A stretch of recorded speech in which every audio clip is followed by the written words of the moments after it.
د افغانستان لاس د یو کلي موټرونو د ګمرکي طی مراحلو پروسې لارښود. لومړی مرحله: د موټر مالک د خپل موټر د ثبت او محصول لپاره ګمرک ته له مراجعې وړاندې باید د ابتدایي ثبت فورم چې د ګمرکونو لوی ریاست په ویب پاڼه www.customs.mof.gov.af کې شتون لري ترلاسه او په کمپیوټر کې دی خانه‌پوري او رنګه پرینټ دی ورکړي. د خپل موټر له اصلي سند او اصلي برېښنایي تذکرې په هغه صورت کې چې الکترونیکي تذکره ونه لري، بل اصلي ورقي تذکره چې د وګړو د سرشمیرنې ادارې تایید ولري او د خپل دوه کیتو عکسونو سره یو ځای په کاري واحد مرکز یا وان سټاپ شاپ کې د ګمرک استازي ته وسپاري. دوهمه مرحله: په کاري واحد مرکز کې د ګمرک استازي د ابتدایي فورم وړاندې شوي معلومات په ډیټابیس کې ثبتوي. د کاري ورځې په پای کې خانه‌پوري شوی جدول د رسمي مکتوب سره ضمیمه د ترافیکو لوی ریاست او د استخباراتو ادارې ته د وسایطو د صحت او سقم په مخه استوي.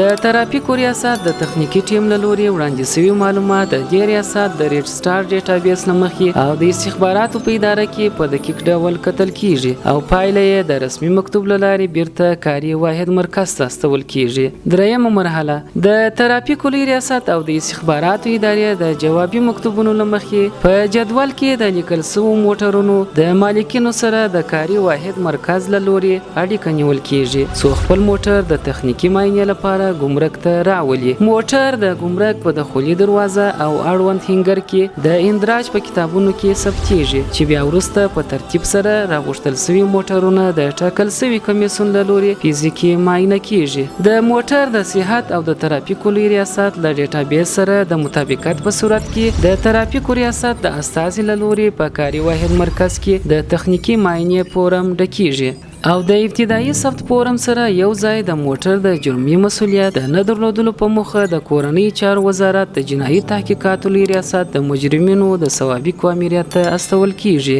د کورنۍ چارو په وزارت کې د جرمي مسولیت نه درلودلو پروسې له طی مراحل وروسته یاد سند په ګمرک کې د جنایي موظف استازي له لوري لاسلیک کیږي او د ګمرکي طی مراحلو لپاره د بررسۍ لوی مدیریت او د کومک میز ته راجع کیږي. څلورمه مرحله: د کومک میز استازي د سندونو له چک وروسته د اسکوډا په سیستم کې ګمرکي سرلیک ډکوي او طی مراحل یې کوي. یا د سرلیک د سیستم له لوري د ټاکل شوي ګمرکي هیئت له طرفه بیا ځلې کتل کیږي او د مسیر ورکولو برخې ته راجع کیږي. د تشریح کارکوونکو له لوري د سیستمي تایید څخه وروسته یا د سرلیک بیا ځلې د بانکي تعرفې لپاره د کومک میز ته راجع کیږي. پنځمه مرحله: د موټر د مالک له لوري د بانکي تعرفې له تحویلي څخه وروسته نوموړی د سرلیک یا خروجي برګې د چاپ لپاره د اړوند ګمرک ریاست ته لیږل کیږي. خروجي برګه د اړوند ریاست له لوري لاسلیک او ټاپه کیږي او د جدول، ارشیف، اړوند هنګر او خروجي دروازې څانګو ته استول کیږي او له ثبت وروسته موټر ته له ګمرک څخه د وتلو اجازه ورکول کیږي.